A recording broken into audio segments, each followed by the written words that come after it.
একাত্তরের দিনগুলি। জাহানার ইমাম। পর্ব 14। 1 মে শনিবার 1971। চোখ বাঁধা হাত বাঁধা লোকজনকে ট্রাকে উঠিয়ে নিয়ে যাওয়া, নদীতে চোখ হাত বাঁধা বুলেটবিদ্ধ লাশ ভেসে যাওয়া, এসব খবরের পাশাপাশি আরেকটা রক্ত হিমঘরা খবরও মাঝে মাঝে শুনছিলাম। দু একজনের কাছে অবিশ্বাস্যভাবে অল্প স্বল্প শুনতে শুনতে এখন সে খবরটাই সবার মুখে মুখে দ্রুত ছড়াতে ছড়াতে সারা শহরময় কালবৈশাখী ঝড়ের মতো হয়ে উঠেছে। পাকিস্তান আর্মি যুবা ও বয়স্ক লোকদের ধরে নিয়ে এখন আর গুলি করে মেরে ফেলছে না, তাদের শরীর থেকে শেষ বিন্দু পর্যন্ত রক্ত বের করে নিয়ে তারপর লাশ ফেলে দিচ্ছে। এত রক্ত কেন দরকার হচ্ছে? দেশের বিভিন্ন জায়গায় তাদের যে যুদ্ধ হচ্ছে মুক্তিবাহিনীর সঙ্গে, তাতে প্রচুর সংখ্যায় পাকিস্তানি সৈন্য জখম হচ্ছে। তাদের চিকিৎসার জন্য প্রচুর রক্ত দরকার। এত রক্ত ব্লাড ব্যাংকে নেই, তাই এভাবেই তারা রক্ত সংগ্রহ করছে। প্রথম খবরটা কিভাবে বেরিয়েছিল? গুলি করে ছুরি মেরে লাশ ফেললে বোঝা যায়, রক্ত বের করে নিয়ে লাশ ফেললে লোকে কিভাবে বুঝবে? শরীরে কোথাও কোনো আঘাতের চিহ্ন নেই, অথচ মৃত। প্রথমে লোকে বুঝতে পারেনি কি করে মরল। দু একজন ফেলে দেওয়া লোক মরেনি, তারা কোনো মতে বেঁচে উঠে যখন এই খবর ছড়ালো তখন লোকে বুঝতে পারলো কোনো রকম আঘাতের চিহ্ন ছাড়াই মরে যাওয়ার রহস্য কী। সারা ঢাকা শহর এখন ভয়ানক আতঙ্ক। অথচ কোনো হাসপাতালে কোনো ডাক্তার বলতে পারছে না কোথায় এসব কাণ্ড হচ্ছে। কারণ রক্ত বের করে নিতে হলে একটা টেবিলে একজন ডাক্তার বা কম্পাউন্ডার, রক্ত বের করার সিরিঞ্জ, রবারের নল, রক্ত ভরবার বোতল বা প্লাস্টিক ব্যাগ এসব দরকার। কোনো হাসপাতালে এসব যত গোপনই করা হোক ব্যাপারটা জানাজানি হবেই। কোনো হাসপাতালে এসব হচ্ছে না, পরিচিত বহু ডাক্তার বলেছেন। তাহলে পাকিস্তানিরা নিশ্চয়ই গোপন ক্লিনিক বসিয়ে ফেলেছে এসব কাজের জন্য। আমাদের জানাশোনা অনেক ডাক্তার ব্যাপারটা স্রেফ গুজব বলে উড়িয়ে দিলেন। আমরা তো তাই চাই, কিন্তু আতঙ্ক যে ছাড়ে না। রঞ্জু একটা রক্ত হিম করা খবর আনলো। মহাখালী থেকে যে রাস্তাটা টঙ্গী জয়দেবপুরের দিকে চলে গেছে, সেই রাস্তার বাঁদিকে বেশ কতগুলো দোকানপাট আছে। মাঝে মাঝে সরু গলি চলে গেছে বাঁদিকে ভেতরে, যেদিকে বাড়িঘর পাড়া আছে। অন্যদিকে তো গুলশান। এইরকম জায়গায় একটা ওষুধের দোকানের রঞ্জুর এক বন্ধুর LMF ডাক্তার রোজ সন্ধ্যায় বসে, 2-4টা রুগী দেখে। কদিন আগে সন্ধ্যার পরে দুজন পাকিস্তানি সৈন্য আর দুজন বিহারি বন্দুকের মুখে ডাক্তারটিকে উঠিয়ে নিয়ে যায়। ওরা প্রথমে ডাক্তারকে জিপে তুলে একটু এগিয়ে বাঁ একটা গলিতে ঢোকে। সে সময় পিছন থেকে একজন ওর চোখ কালো কাপড়ে বেঁধে দেয়। তারপর মিনিট 10 চলার পর জিপ থামলে ডাক্তারকে লোকগুলো ধরে ধরে একটা বাড়ির ভিতর নিয়ে যায়, তারপর চোখ খুলে দেয়। ডাক্তার দেখে একটা টিনের ছাদওয়ালা বেড়ার ঘর, একপাশে একটা সরু লম্বা টেবিল, সেটার মাথার কাছে আরেকটা চৌকো, ছোট টেবিলে কয়েকটা বোতল, সিরিঞ্জ, রবারের নল ইত্যাদি সাজানো। আরেক পাশে লম্বা বেঞ্চে চোখ বাঁধা অবস্থায় বসা 3টা লোক, সশস্ত্র পাকিস্তানি সৈন্য। আর বিহারিদের নির্দেশে ডাক্তারটিকেও ওই লোক 3টির শরীর থেকে রক্ত বের করতে হয়। রঞ্জুর বন্ধুটি কিন্তু ওইরকম ভয়াবহ অবস্থাতেও বুদ্ধি হারায়নি। কাজ শেষে পাকিস্তানি সৈন্য আর বিহারিরা যখন তর্ক করছিল ডাক্তারটিকে মেরে ফেলা হবে কিনা, তখন ডাক্তারটি ওদেরকে বলে ওরা যখনই বলবে সে এভাবে এসে ওদের কাজ করে দিবে। ডাক্তারটির কপাল ভালো, ওরা তাকে বিশ্বাস করে। ছাড়া পাওয়া মাত্রই ডাক্তারটি ঊর্ধ্বশ্বাসে রঞ্জুর বাসায় এসে তাকে সব বলে। সেই রাতেই পালিয়েছে বর্ডার পেরিয়ে ইন্ডিয়া চলে যাওয়ার জন্য। রঞ্জু চলে যাওয়ার পরেও আমরা বহুক্ষণ স্তম্ভিত হয়ে বসে রইলাম। অনেকক্ষণ পরে আমি বললাম, আমার ঠিক বিশ্বাস হতে চায় না। রঞ্জুর বন্ধু যে বানিয়ে বলেনি তার প্রমাণ কি? রুমি রেগে বলল, আম্মা, সব কটাতেই তোমার অবিশ্বাস, সব কিছুতেই তোমার প্রমাণ চাই। শরীফ ধীর গলায় বলল, বিশ্বাস হতে চায় না এই জন্য যে এত সুপরিকল্পিত নিষ্ঠুরতা মানুষের পক্ষে সম্ভব বলে ধরে নিতে কষ্ট হয়। কেন? দ্বিতীয় মহাযুদ্ধের সময় হিটলারের গেস্টাপো বাহিনী কী করেছে কনসেন্ট্রেশন ক্যাম্পে বন্দীদের উপর পড়ানি? বাড়িতে কমপক্ষে 10টা বই রয়েছে এই বিষয়ে। রুমির মেজাজটা আজকাল খুব ভালো যাচ্ছে না। এখনও ও যুদ্ধে যেতে পারেনি, সঠিক যোগাযোগের লোক পাচ্ছে না, প্রায় গজগজ করে। প্রথম চোটে আমার যেসব বন্ধুরা গেছে তাদের সঙ্গে গেলে কত সহজে বর্ডার ক্রস করতে পারতাম। তখন নিরাপদ ছিল, বর্ডার ঘেঁষে বহু জায়গা মুক্ত ছিল। এখন তো পাকিস্তানি সৈন্য বেশিরভাগ জায়গায় আবার দখল করে নিয়েছে। এখন যাতায়াতের রাস্তায় বিপদ অনেক বেড়ে গেছে। আমি চুপ করে থাকি। এখন যেন মনে হয় অনেক আগে যেতে দিলেই হতো। এই যে জলজ্যান্ত মানুষ ধরে নিয়ে যায় ঠান্ডা মাথায়, সাবধানে সিরিঞ্জ ঢুকিয়ে ধীরে ধীরে সবটুকু রক্ত বের করে নিয়ে মেরে ফেলছে, এরকম আতঙ্কময় ঘটনার মাঝে রুমির মতো তাগড়া ছেলে নিয়ে বসবাস করতে দম আটকে আসে। রাতে দুঃস্বপ্ন দেখে বিছানায় উঠে বসে থাকি। 2রা মে রবিবার 1971। ধানমন্ডি ১৩ নম্বর রোডে মকু অর্থাৎ মাহবুবুল হক চৌধুরীর বাড়ি। ভিকু চৌধুরীর বড় ভাই, পূর্ব পাকিস্তান সরকারের প্রাক্তন ল সেক্রেটারি। ভিকুর বোন, মা ও মেয়েরা করটিয়া থেকে ফিরে এসেছে কয়দিন হলো। দেখা করতে গেলাম ওদের সঙ্গে।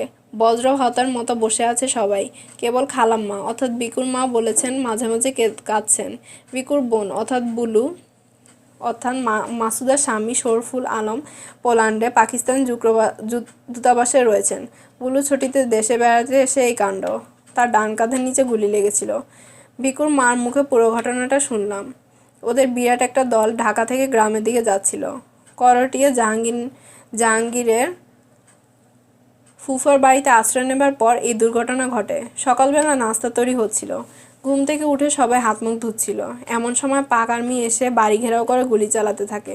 ভিকুর মা ব্যাপার বুঝে ওঠার আগে দেখেন গুলিবিদ্ধ ছেলে ও পুত্রবধূর দেহ বাড়ির পুকুর পাড়ে। মিলির পা দুটো পুকুরের পানিতে, মাথা পুকুরের পাড়ে। গুলি লাগে তার তলপেটে, বুলুর কাঁধের নিচে। জাহাঙ্গীরের ফুফা ঘরের মধ্যে ছিলেন। তিনি সেখানে গুলি খেয়ে ঢলে পড়ে জাহাঙ্গীর। আরও অনেকে মারা পড়ে। বাকিরা চিৎকার করে দৌড়ে পালাতে থাকে। আর্মি খানিকক্ষণ গুলি চালিয়ে মেরে ধরে চলে যায়। ভিকুর মা তলপেটে গুলিবিদ্ধ অবস্থায় ভিকুর মেয়ে দুটিকে খোঁজ করতে গিয়ে দেখেন 5 বছরের ছোট মেয়ে ইয়েন ভয়ে কাঁদতে কাঁদতে ছুটে চলে যাচ্ছে অন্য কতগুলো লোকের পেছনে পিছনে।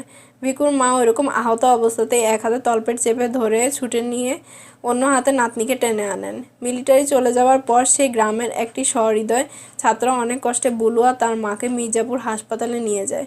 সেখানে ওরা প্রায় 3 সপ্তাহ থাকেন। তারপর আত্মীয় বন্ধুর সহায়তায় ঢাকায় এসেছেন। বুলু ও তার মা দেহে তখনও গুলির টুকরাটা রয়ে গিয়েছিল। ধানমন্ডিতে ডাক্তার মনিরুজ্জামানের ক্লিনিকে খুব গোপনে, খুব সাবধানতার সঙ্গে এদের দুজনের শরীর থেকে গুলির টুকরা বের করা হয়েছে।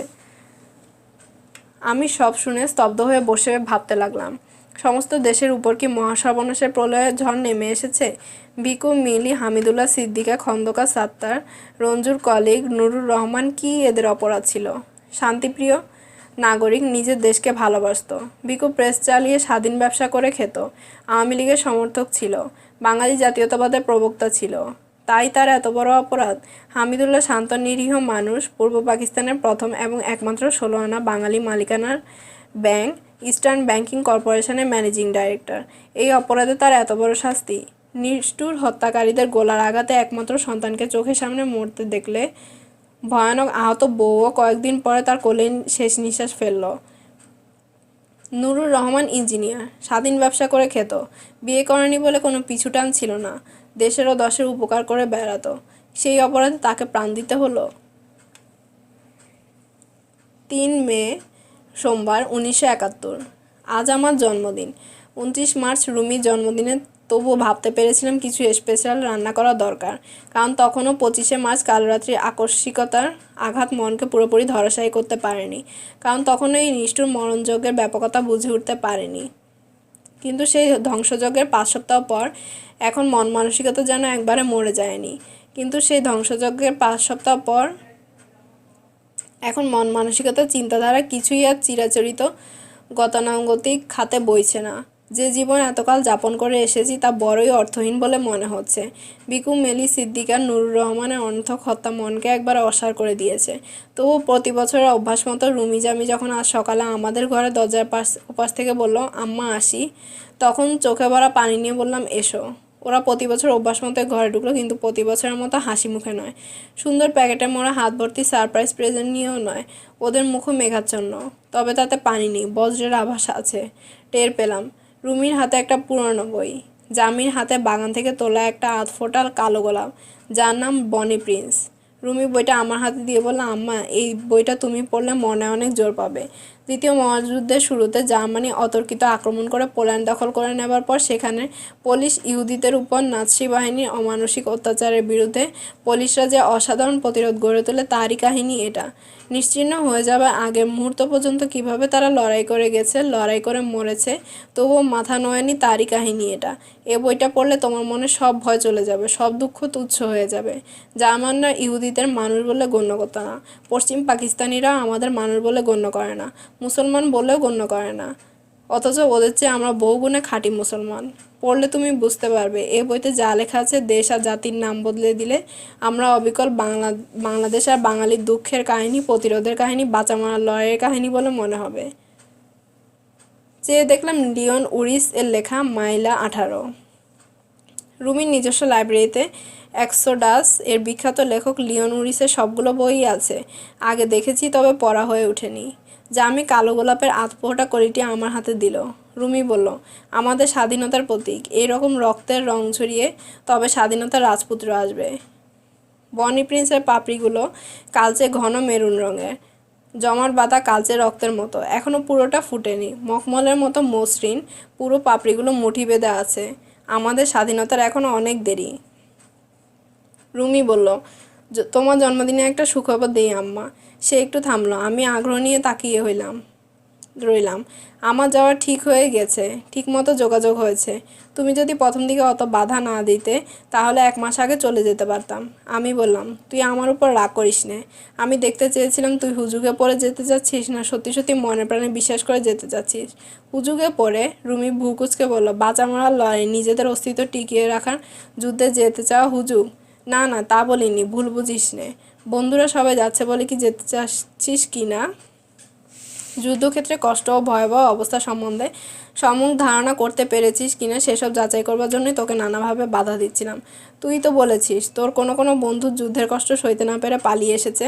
তা এসেছে, কিন্তু তাদের সংখ্যা খুবই কম, কোটিতে 2 জনের বেশি হবে না। কবে যাবি? কাদের সঙ্গে? 3-4 দিনের মধ্যেই।